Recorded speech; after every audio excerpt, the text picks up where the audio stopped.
قل هل يستوي الذين يعلمون والذين لا يعلمون إنما يتذكر أولو الألباب. بگو نحمده ونستعينه ونستغفره ونستهديه ونعوذ بالله من شرور أنفسنا ومن سيئات أعمالنا من يهده الله فلا مضل له ومن يضلل فلا هادي له وأشهد أن لا إله إلا الله وحده لا شريك له وأشهد أن محمدا عبده ورسوله. در آغاز سال هجری قمری جدید هستیم، آغاز سال جدید هجری قمری. شاید خیلی از نمازگزاران به خاطر نداشته باشند و توجه نداشته باشند به سال هجری، منظورم هجری قمری است، که کی پایانش هست و کی آغاز اون هست و به چه صورت این سال هجری گذر می کند. اولین ماه سال هجری قمری چیست؟ پایان آن چه ماهی است؟ و تحویل سال هجری قمری به چه صورت و کی انجام میشه؟ در چه ماهی؟ در چه روزی؟ این رو کمتر متاسفانه مسلمان های غیر عرب یا حداقل ما مسلمان ها توجه به اون نداریم زیاد، در حالی که بایستی سال هجری، حالا چه شمسی و چه قمری و مخصوصا قمری، مد نظر هر مسلمان باشد، چرا که هر ملتی، هر آیینی برای خود تاریخی دارد. تاریخ مسلمان ها هجری هست و این تاریخ هجری برای خود پیام دارد، یعنی با شناخت و پایه‌گذاری و قرار دادن تاریخ هجری پیامی دارد که مهمترین حادثه ای که در تاریخ امت اسلامی و در حیات رسول خدا علیه السلام رخ داد حادثه هجرت بود که با شور و مشورت مسلمان ها و در رأس آنها امیرالمؤمنین عمر بن الخطاب رضی الله عنه تاریخ مسلمان ها تاریخ هجری قرار داده شد. لذا هر مسلمان باید با تاریخ خود آشنا باشد، با حوادثی که در زندگی شخص رسول خدا صلی الله علیه وسلم و یارانش و اصحابش رخ داده به خوبی آشنایی داشته باشد و بر آنها مسلط باشد. تاریخ خود را فراموش نکند. کیان هر ملتی به تاریخ آن هست.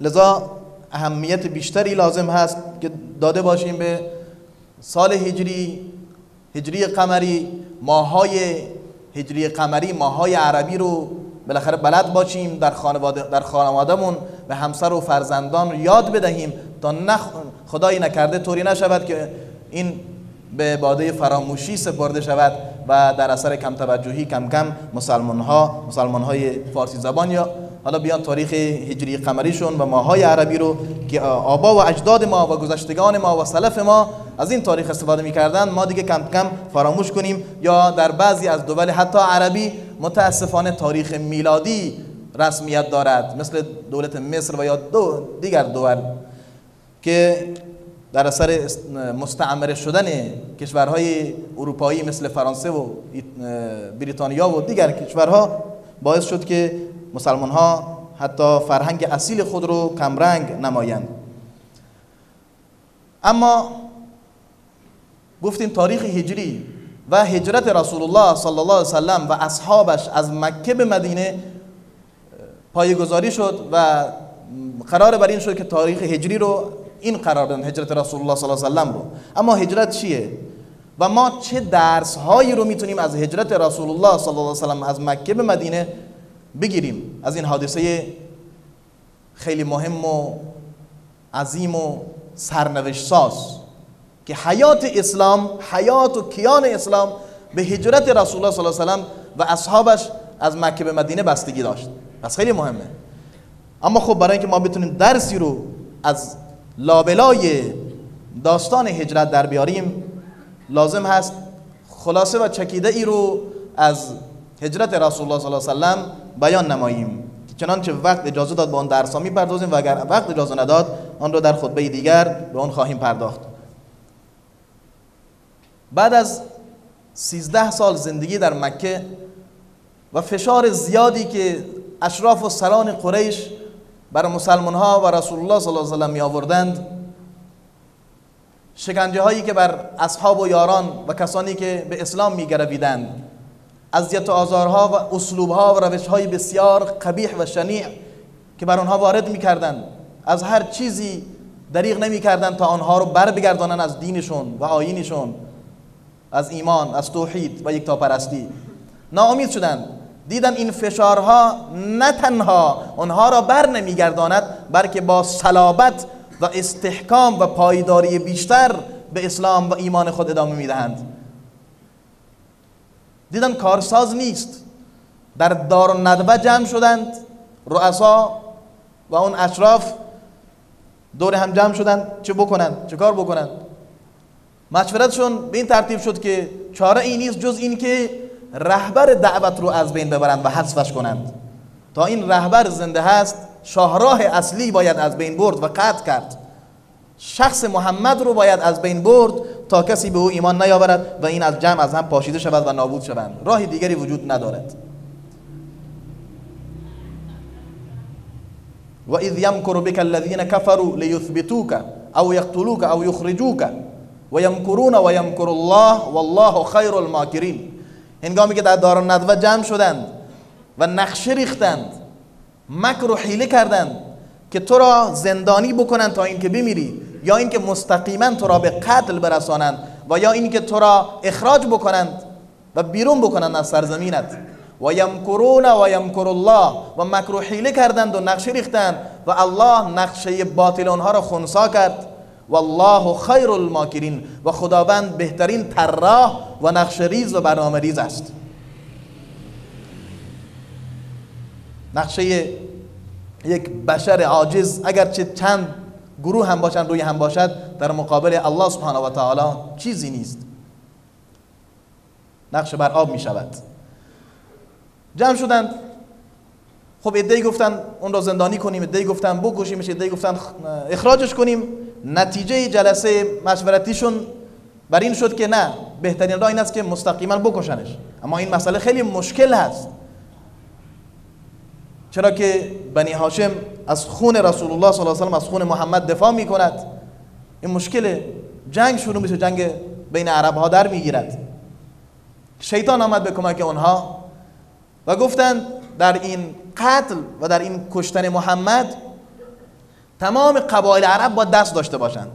یعنی چند نفر قاتل باید باشند، از هر قبیله یک نماینده که در این قتل شرکت داشته باشد، که اگر بنی هاشم خواست انتقام هم بگیرد نتواند از تمام عرب انتقام بگیرد و به آنها به جنگ برخواهد. و بنی هاشم قبیله محمد فقط به دیه راضی باشد و دیهش پرداخت شود. الله سبحانه و تعالی رسولش را اطلاع داد و خبر داد که چنین نقشه‌ای ریختند و دیگر وقت سفر کردن و وقت هجرت کردن است. رسول مکرم اسلام علیه السلام طرح و برنامه و نقشه ریخت، نقشه‌ای بسیار قشنگ و زیبا و کامل. با برنامه کار می‌کند، با تدبیر و سیاست پیش می‌رود. در ابتدا امیرالمؤمنین علی بن ابی طالب رضی الله عنه رو در بستر خود، جای خود می‌خواباند شب و خود خانه را رها می‌کند تا مشرکین بر این باور باشند که محمد هنوز در بستر خواب است. خانه را رها می‌کند به طوری که مشرکین او را نمی‌بینند، جلو چشمانشان رد می‌شود و نمی‌بینند.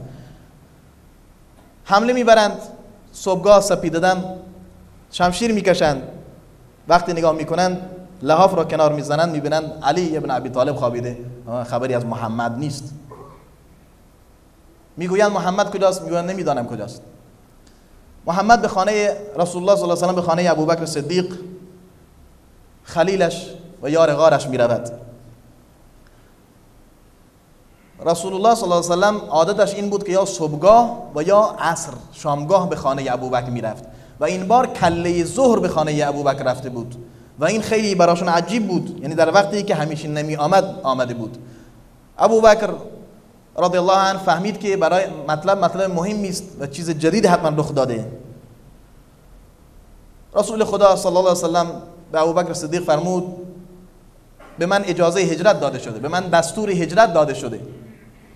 ابوبکر رضی الله عنه در جواب فرمود الصحبه یا رسول الله، الصحبه یا رسول الله، همراهی و مصاحبت شما ای رسول خدا. رسول خدا صلی الله علیه و سلم فرمود الصحبه، بله همراهی و مصاحبت تو را میخواهم. عایشه که راوی این داستان هست و در اونجا حاضر بود میگوید من تا حالا که عمر کرده بودم تا آن موقع کسی رو ندیده بودم که از فرط شادی و خوشحالی اشک بریزد، که آنجا پدرم را دیدم که از شادی و سرور زیاد اشک میریزد که همراهی و مصاحبت رسول الله صلی الله علیه و سلم در این سفر پرمخاطره و حساس و مهم رو لایق هست که همراهی کند رسول الله صلی الله علیه و سلم رو. و از این سفر هیچ کس اطلاع نداشت جز علی بن ابی طالب و ابوبکر صدیق و آل ابی بکر و خاندان ابوبکر، اسما و عایشه و عبدالله بن ابی بکر بودند. برنامه‌ریزی میکنن، تدارک میبرن این سفر رو. شخصی به نام عبدالله بن اریقط رو به عنوان راهنمای خود انتخاب میکنن. از مشرکین بود، از کفار بود، مسلمان نبود، اما به او اطمینان کامل داشتند. عامر بن فهیره که برده ابوبکر بود رو به عنوان چوپان در نظر میگیرن برای سفرشون. عبدالله بن ابی بکر اخبار سیاسی مهم مکه رو برای آنها میآورد و اسما بنت ابی بکر تدارکات و غذای لازم رو تدارک میبیند که حتی در همون ابتدای سفر نیز یک کل پشتی تدارک دید برای رسول الله صلی الله علیه و آله و ابوبکر صدیق و وقتی میخواست سر آن را ببندد چیزی نیافت که سر آن را ببندد.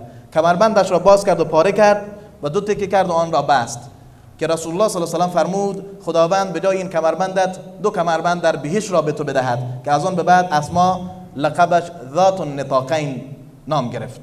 ذات النطاقین کسی که دو کمربند در بهشت، کمربند بهشتی دارد. حرکت کردند به سمت مدینه، اما جهتی رو که خلاف مدینه باشد اونها طی کردند تا اینکه رسیدند به کوه ثور و داخل غار ثور شدند. داخل غار ثور که شدند 3 شب اونجا موندند. در مدت این 3 شب عبدالله بن ابی بکر رضی الله عنهما اخبار رو می آورد، اخبار مهم رو میرفت پیش مشرکین، اوضاع و احوال رو بررسی میکرد، خوب ثبت و ضبط میکرد و منتقل میداد به رسول الله صلی الله علیه و آله که این خبرها الان در مکه هست. عامر بن فهیره می آمد چوپانی میکرد، گله را میچراند. گله برای چه؟ برای اینکه رد پای رسول الله صلی الله علیه و آله و رد پای عبدالله بن ابی بکر به غار منتهی میشود رو از بین ببرد. با اون گله هایی که اونجا میچراند رد پا رو از بین میبرد. اما مشرکین بالاخره پیزن های متخصصی داشتن قدم میزد، یعنی کسانی که پیزن هستند خوب میشناسند، متخصص داشتن در این امر، آوردند تا اینکه اون پیزن آنها را آورد به در غار ثور. از کوه ثور بالا رفتن به در غار رسیدند.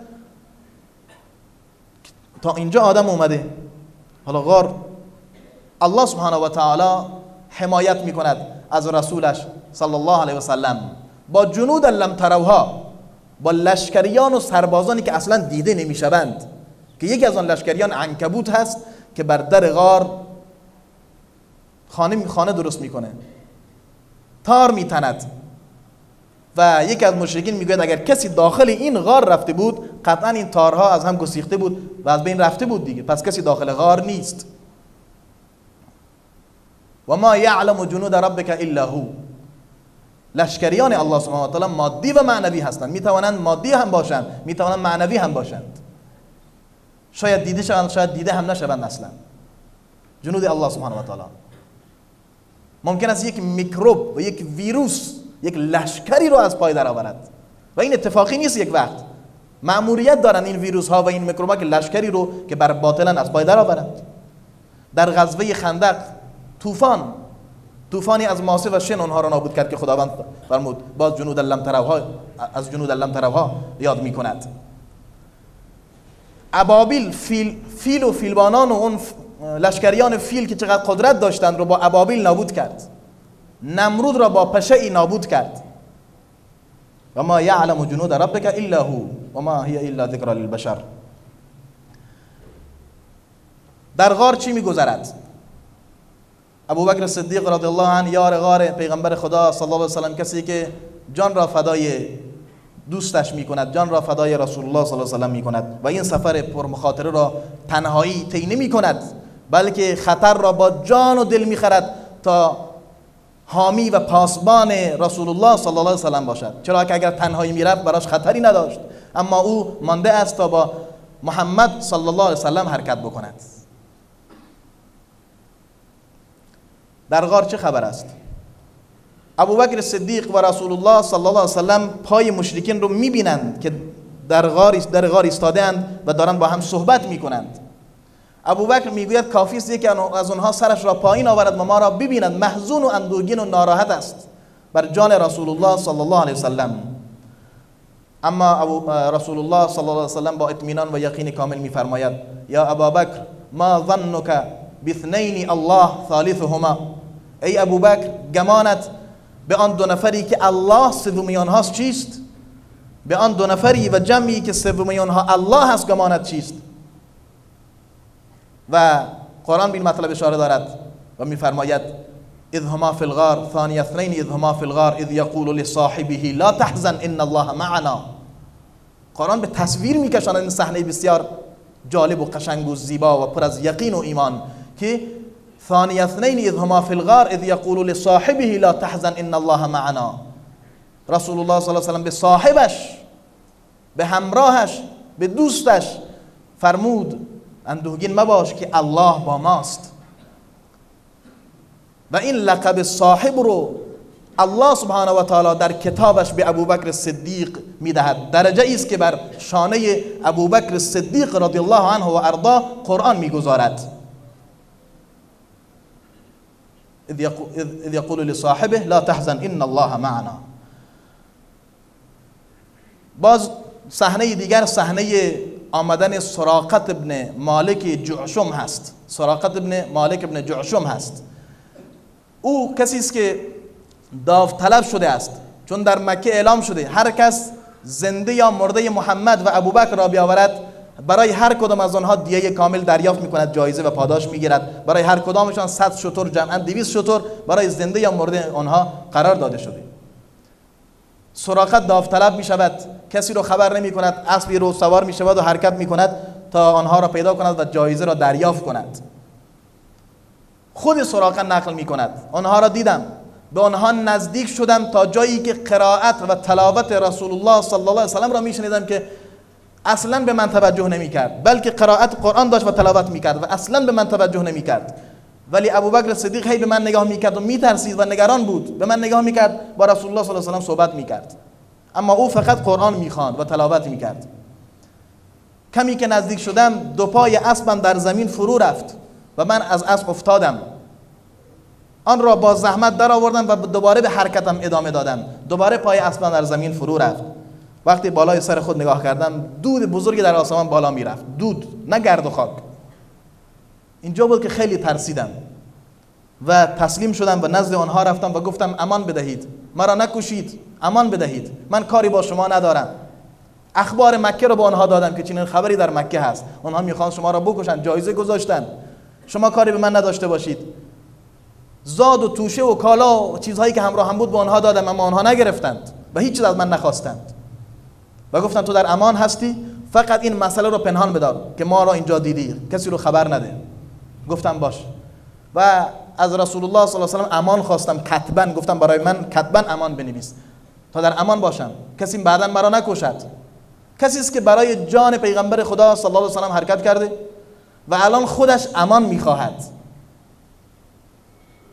خود امان میخواهد. اینجا هم جنود لم تروها، اینجا هم حمایت و رعایت الله سبحانه و تعالی بر رسولش و یار غارش. سراقه از آنجا دور می شود، به مکه می رود، سکوت اختیار می کند، هیچی نمی گوید تا زمانی که مطمئن می شود رسول الله صلی الله علیه و سلم سالم به مدینه رسیدند. بعد از این که اطلاع کامل پیدا کرد که رسول الله صلی الله علیه و آله به مدینه رسیدند، خبرها را، داستان و قصه خود را کامل بیان می کند که چه شد و چه براش اتفاق افتاد، چطور به زانو در آمد و او را بخشیدند. این صحنه رو و این معجزه حسی رو بیان می کند تا اینکه داستان و قصه عبدالله بن سراقه بن مالک زبان زد می شود. همه بیان می کنند. مشرکین و سران قریش به دست و پا می افتند که مبادا این داستان همه جا گفته شود و عده دیگر دوباره مسلمان شوند، در تحت تأثیر این داستان قرار بگیرند. سریعا میان نامه ای می نویسند به قبیله سراقه بن مالک.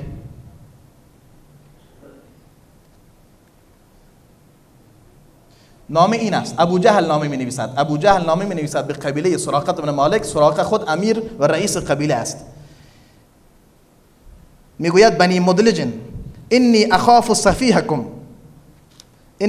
صفیحکم سراقه مستغو لنصر محمد علیکم به الا یفرق جمعکم فیصبح شتا بعد غزو و سؤددی. این نامه ابو جهل هست به قبیله سراقه بن مالک. پیامش این است که ای بنی مدلج، من از این نادان شما میترسم، شخصی که در بین شما هست، امیر شماست اما نادان است، میترسم که اغوا شده و میخواهد محمد را نصرت بکند. شما جمعتون رو به هم نزنید، تحت تأثیر حرفای او قرار نگیرید و این عزت و سروری و قدرتتون رو از دست ندید، در تحت تأثیر حرف این آقا سراقه قرار نگیرید. اما سراقه نیز نامه‌ای به ابو جهل نوشت و جوابش را محکم و دندان شکن داد. ابو جهل، خب در جاهلیت ابو جهل رو که ابو جهل نمیگفتن، ابوالحکم میگفتن، پدر حکمت، پدر دانایی میگفتن، اما چون ایمان نیاورد بعداً ابو جهل نام گرفت. نامه سراقه این است: ابا حکم والله لو كنت شاهدا لامر جوادی اذا تسوق قوائمه علمت ولم تشكك بان محمدا رسول و برهان فمن ذا یقاومه. ای کسی که خود را ابوالحکم میدانی، به خدا قسم که اگر تو اونجا شاهد بودی و شاهد اون صحنه‌ای که برای اسب من و فرو رفتن پایش در زمین بود شاهد بودی، میدانستی و یقین میکردی و اصلا به خودت شک راه نمیدادی که محمد رسول است و فرستاده است و برهان و حجت و دلیل است و کسی نمیتواند با او مقاومت کند. این جوابی بود که سراقه ابن مالک داد. خب از غار که بیرون اومدند، عبدالله بن اریقط اون راهنما که گفتیم مشرک هم بود اما اطمینان کامل از او داشتن، آمد نزد اونها و اونها رو با خود برد به سمت مدینه. حالا در راه گفته شد در سیرت که اگر کسی مواجه میشد و سوال میکرد شما کی هستید و این کی همراه هست، ابوبکر فوراً جواب میداد قبل از اینکه کسی جواب بدهد، قبل از اینکه عبدالله بن اریقط یا عامر بن فهیره یا رسول الله صلی الله علیه و آله جواب بدهد، ابوبکر جواب میداد و میگفت این راهنمای من است، این راه را به من نشان میدهد، یعنی محمد راه را به من نشان میدهد، که دو پهلو صحبت کردن است، که راه زندگی رو منظورش بود که به من نشان میدهد، اما آن شخص فکر میکرد که راه مسیر سفر رو. تا اینکه به خیمه ام معبد رسیدند، وارد خیمه شدند. پیرزنی بود، خیمه داشت، گله ای داشت. ازش خواستم غذایی به آنها، شیری چیزی به آنها بدهد، اما گفت میبینید که سال قحطی است و من شیرم کجاست و غذایم کجاست که به شما بدهم. رسول الله صلی الله علیه و آله گوسفندی را دید که کنار خیمه ایستاده. گفت شما اجازه میدهید من این گوسفند را بدوشم؟ بفرما. من میگم چیزی نداره، شیر نداره، ولی شما بفرما. رسول خدا صلی الله علیه و سلم دست مبارک را بر پستان آن گوسفند کشید و بسم الله گفت و شروع به دوشیدن کرد. آنقدر شیر دوشید که اهل خیمه نوشیدند. خود آن ابوبکر و رسول الله صلی الله علیه و سلم و عامر بن فهیره و عبدالله بن اریقط نوشیدند و باز زیاد شد که آن شیر رو گذاشت پیرزن و تعجب کرد و در تمام گله برکت خاصی افتاد. از اونجا رفتند. مرد خانه وقتی برگشت، ابو معبد یعنی وقتی برگشت تعجب کرد، گفت این شیرها از کجا آمده؟ گفت شخصی با چنان خصوصیت ظاهری و اخلاقی و رفتاری اینجا گذار کرد و اینطور حالتی برای ما پیش آمد.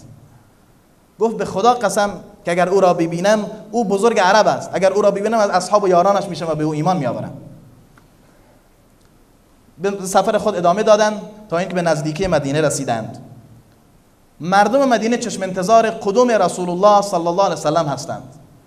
از همون روز آغاز سفر که شنیدند رسول الله صلی الله علیه وسلم سفر پرمخاطره و حساس هجرت رو آغاز کرده، اونها منتظرند. هر روز صبحگاه می آیند به نخلستان مدینه، بر نخلها بالا می روند، بر برجها بالا می روند تا شاهد قدوم رسول الله صلی الله علیه وسلم به شهرشان باشند. با کله ظهر گرمای آفتاب آنها را برمیگرداند تا اینکه روزی از روزها یهودی که بر بالای قلعه‌اش ایستاده بود ناگهان شاهد آمدن رسول الله صلی الله علیه و سلم و همراهانش شد. با اینکه یهودی بود اما طاقت نیاورد، تحمل نکرد و داد زد که بزرگ عرب دارد می آید، بزرگتان رهبرتان که منتظر هستید دارد می آید. که با این صدا همه انصار، همه اهل مدینه بیرون آمدند و به استقبال رسول الله صلی الله علیه و سلم رفتند. استقبال خیلی عظیم و با شکوه و خودجوش بود، کسی آن را ترتیب نداده بود، خودجوش از میان مردم برخاسته بودند همشون. رسول الله صلی الله علیه و سلم نشسته بود و ابوبکر ایستاده بود. در ابتدا مردم فکر کردند ابوبکر همان محمد است و رسول خدا است، کسانی که او را ندیده بودند و به او تحیت و سلام میگفتند.